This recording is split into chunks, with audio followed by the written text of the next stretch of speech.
Hello, YouTube. Welcome to another edition of the Angela Logan update of shenanigans and mayhem. Today, I want to start a story off that is deriving out of New York City. Today is August 19, 2019. Welcome. Okay, let's get this party started. So, there was a verdict reached in a case deriving out of New York City, and I want to start it off with a USA Today article. NYPD fires Officer Daniel Pantaleo, who placed chokehold on Eric Garner. Okay. The police officer who placed Eric Garner in a chokehold in the moments before his death on a New York City street 5 years ago will be fired. This story was updated at 1:40 p.m. Eastern Standard Time. The police officer who placed Eric Garner in a chokehold in the moments before his death on a New York City street 5 years ago will be fired, NYPD Commissioner James O'Neill announced Monday.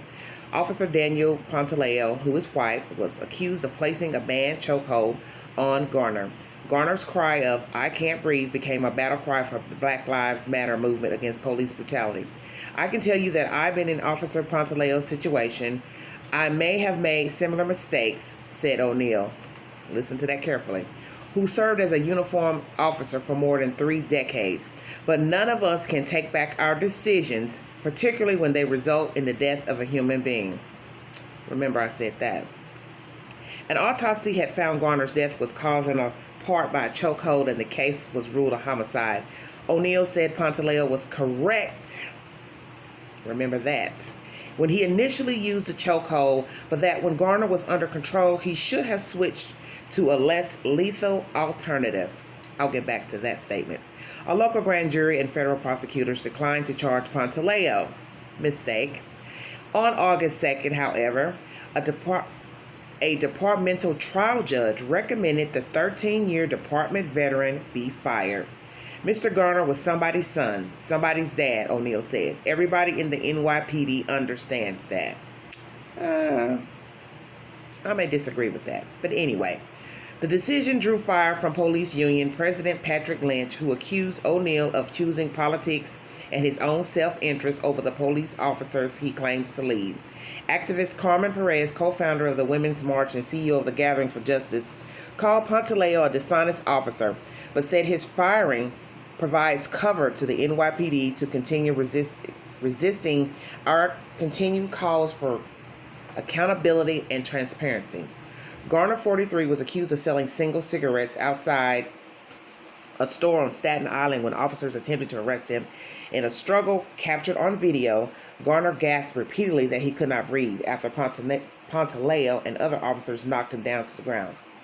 Pantaleo held him around the head and neck. The video became a social media phenomenon that triggered protests and charges of police brutality. Garner was a married father of 6, and the city paid a $5.9 million settlement to Garner's estate.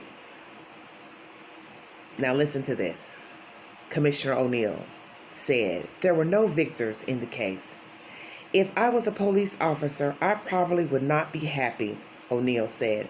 "But someone calls for help, dials 911, somebody flags them down, and they are not going to think about this decision." Okay, I'm going to get back to that comment. Okay, in another article, Mr. O'Neill, the Commissioner of New York Police Department, gave a comment that, oh wow, this is baffling to me.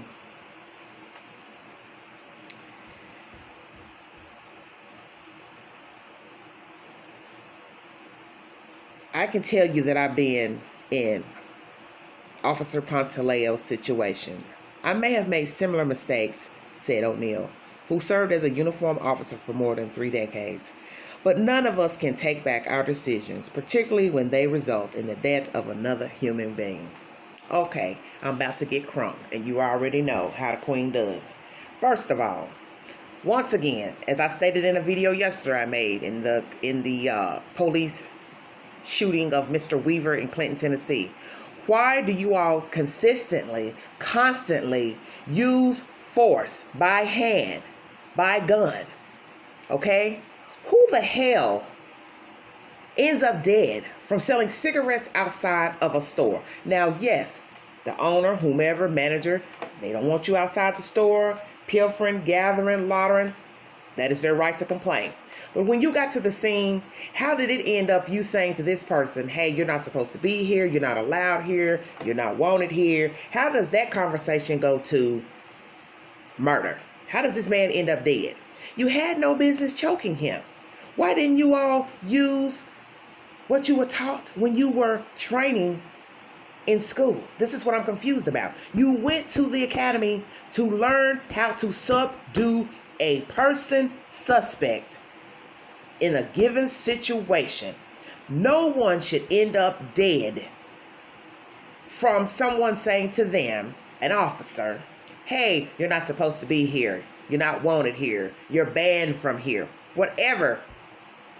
How do you end up dead?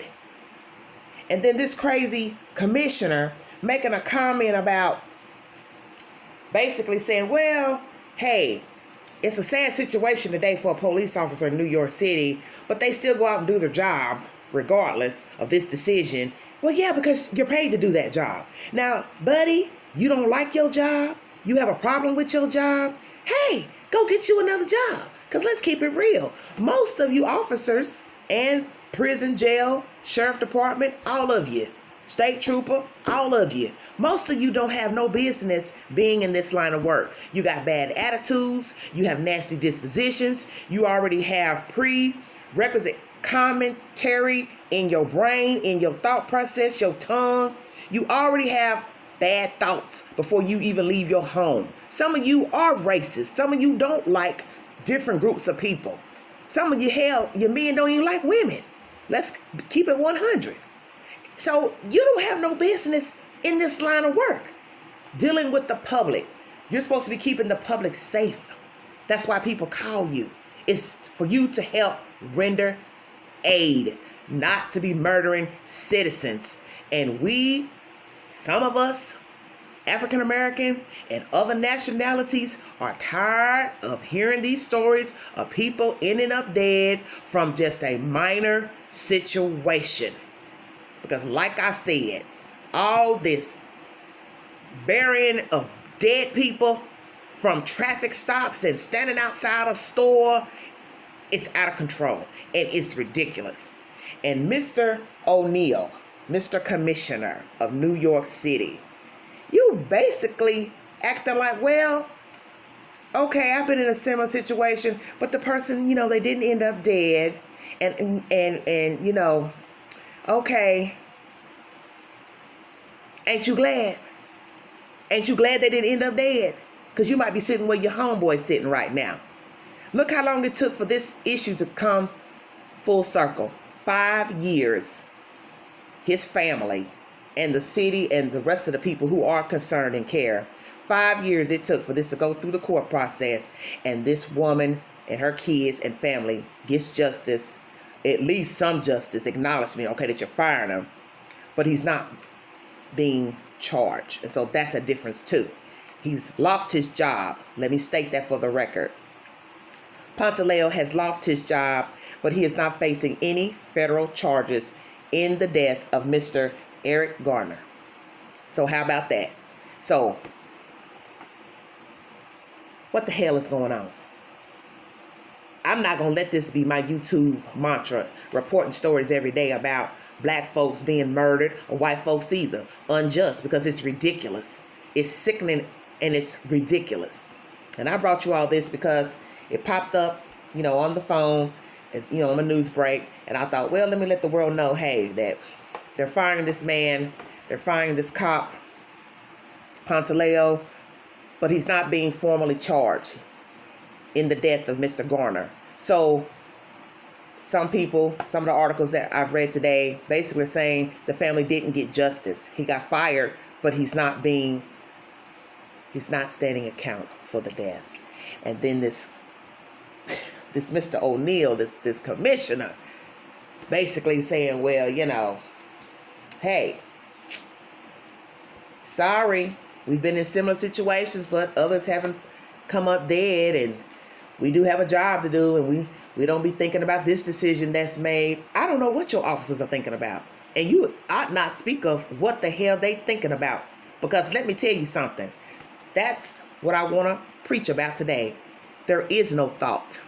Because you see, we all need to think about our choices we make when we leave outside our door. And I don't think a lot of officers are even thinking, period. And that's why we have all these people injured and dead and brain dead from these chokeholds and beating them to death and suffocating them, whatever the hell they're doing behind closed doors or in public. There is no thought. There is no thinking. All those officers that stood on the scene that day knew better.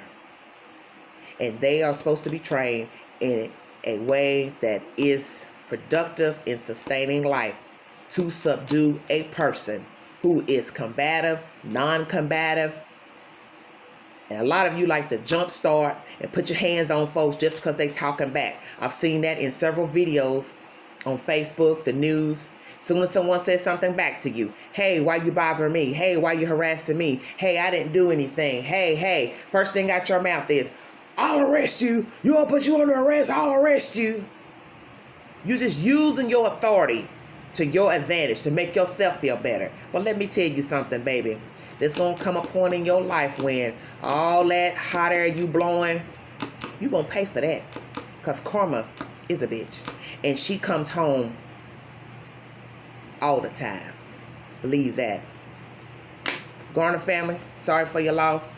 I hope this brings you some resolution. I know it's not much because I'm sure you want this cop to stand account for murdering your father, husband, family member.